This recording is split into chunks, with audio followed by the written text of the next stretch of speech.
नमस्कार, राधे कृष्णा। कैसे हैं आप सभी लोग और कैसी चल रही है आप लोगों की पढ़ाई। और मैं हूँ सोनम यादव। मैं एक हाउसवाइफ हूँ। 11 साल हो गए मेरी शादी को। मेरा एक बेटा है जो क्लास 4 में पढ़ता है।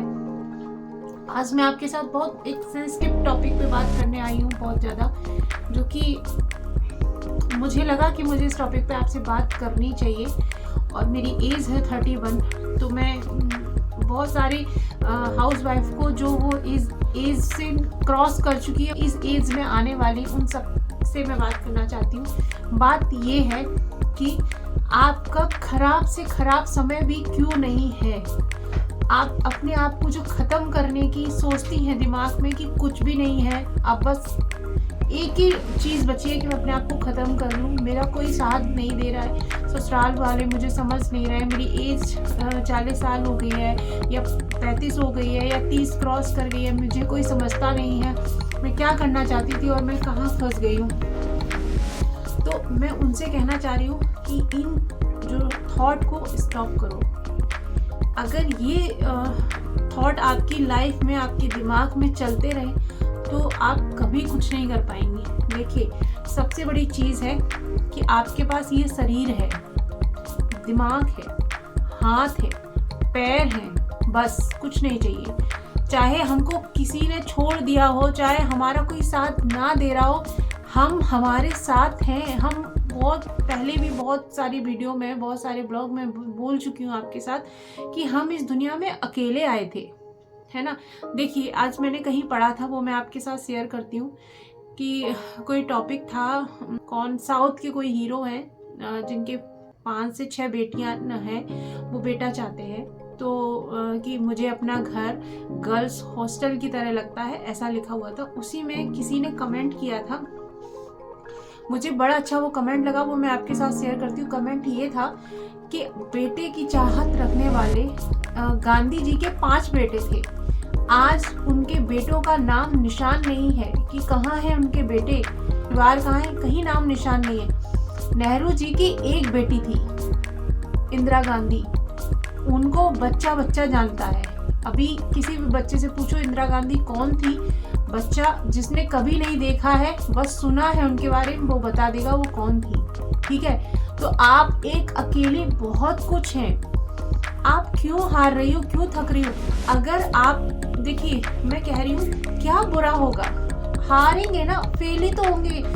देखिए, फेल वही होते हैं जो कुछ करने की चाहत होती है जिनके अंदर। जैसे मैं अपना एग्जांपल दे रही हूँ कि मैं 2 साल से किसी ना किसी एग्जाम में लगी हुई है, कभी पीसीएस दे रही हूँ, कभी यूपीएससी दे रही हूँ, कभी टीजीटी, कभी कुछ, और हर बार फेल हो रही हूँ, असफल ही हो रही हूँ। मेरे हाथों में अभी तक कोई सफलता नहीं मिली। तो मैं क्या मर गई हूँ, मैं कुछ वो हो गई हूँ? नहीं। जो मेहनत करता है वही फेल होता है, जो मेहनत नहीं करता है वो फेल क्या होगा? जिसका विरोध होता है ना, वही नहीं करता है।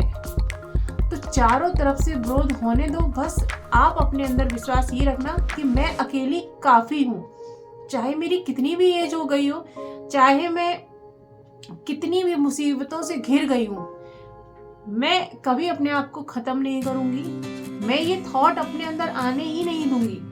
खराब से खराब परिस्थिति आए, खराब से खराब, कितनी खराब आ सकती है भाई। देखिए, इस दुनिया में हम भगवान का उदाहरण ले लेते हैं। भगवान भी इस दुनिया में आए ना, मनुष्य जीवन जब उन्होंने लिया ना, तो परेशानियां उनको भी झेलनी पड़ी, है ना। देखिए, मैं एक एग्जांपल से बताऊं, सीता माँ की इतनी बड़ी वाली फैन हूँ, बोल सकते हैं कि वो मेरे लिए मतलब क्या है।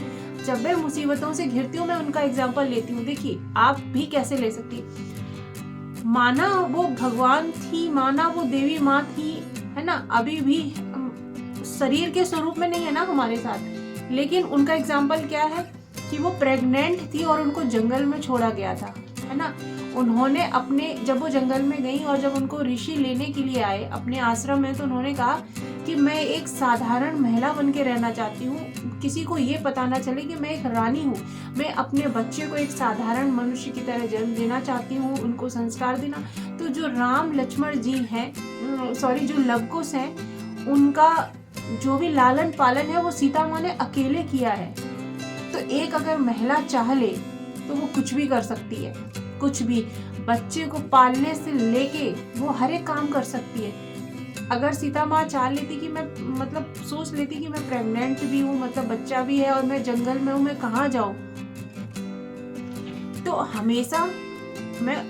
हमेशा एक नई सोचो कि इससे बुरा और क्या होगा, इससे जो भी होगा वो अच्छा ही होगा। छोटा सा करो, कुछ भी करो, छोटा सा करो, हार मत मानो। नहीं पढ़ना है मत पढ़ो, आपको जो भी अच्छा आता है उसकी शुरुआत करो।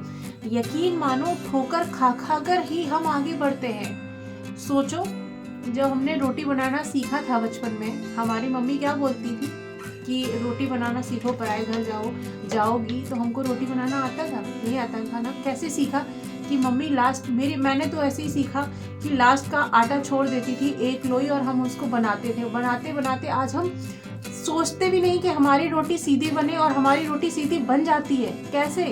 प्रैक्टिस से। रोज उस काम को हमने इतना ज्यादा किया कि आज अगर हम आंख बंद करके भी रोटी बेलते हैं तो वो सीधी ही बनती है। ऐसे ही जब हम किसी चीज को करते हैं, शुरुआत में हम हजारों बार गिरते हैं, हजारों बार लोग मजाक उड़ाते हैं, अरे रोटी तुम्हारी टेढ़ी है, अरे ये तो भारत का नक्शा है, अरे ये तो ऐसी बन रही वैसी बन रही है।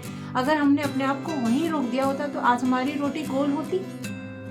या फिर हम जो एक साथ इतने सारे काम कर लेते। देखिए, जब आप किसी से बात कर रही होती है फोन से, तो आप फोन बात करते करते कितने काम कर लेती है। अगर आप बच्चे को खाना दे रही होती हैं तो आप बात करते करते खाना भी धुल लेती हैं। आप कपड़े धुल रही होती हैं तो आपके कपड़े भी धुल जाते हैं। आप रोटी बना रही होती है तो रोटी भी बन जाती है, और आपकी बात चलती रहती है। आप कम से कम 4 से 5 काम समेट देती हैं बात करते करते, आप खुद देखिएगा। और वहीं एक आदमी है, एक लड़का है, अगर वो बात कर रहा है फोन से, वो क्या बोलेगा? यही चुप रहना थोड़ी देर के लिए, मैं बात कर रहा हूँ फोन पे। या हमारे और बड़े हैं, मतलब पापा वगैरह को ले लो, वो भी कहेंगे ये थोड़ी देर शांत रहना, हम बात कर रहे हैं। तो वो जो आदमी है ना, जो मैन है ना, वो एक बार में एक काम करते हैं। तो भगवान ने हमको ये बहुत बड़ी ताकत दी है कि हम एक काम को हम एक समय में 4 काम कर सकते हैं। ठीक है, तो अपनी शक्तियों को पहचानिए, हारिए मत। कठिन से कठिन समय आएगा, वो लास्ट होगा, उससे अच्छा ही होगा। रोना आ रहा है, रो लो, लेकिन अकेले में। दुनिया के सामने कभी मत रोना। जब अच्छा समय आएगा ना, तो वही लोग मजाक बनाएंगे, वही लोग नीचे गिराएंगे।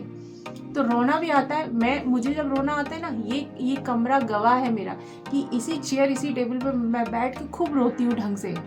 कि रोना है, रोइए, हारिए, लेकिन उठिए, आगे बढ़िए।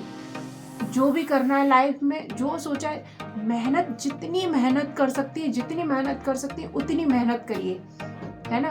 बाद में ये रिग्रेट ना रहे कि काश मैंने उस समय ये कर लिया होता। ठीक है, तो इसी के साथ मैं अपनी बात खत्म करना चाहती हूँ। ये टॉपिक मेरे दिमाग में आया तो मुझे लगा कि आपके साथ मैं शेयर कर दूँ। तो जो भी आपकी प्रतिक्रिया हो कमेंट में लिखिएगा, और पसंद आया तो लाइक करिएगा, और अपनी जैसी बहुत सारी जो बहनें हैं उनके साथ शेयर करिएगा। चलिए, बाय बाय, राधे कृष्णा।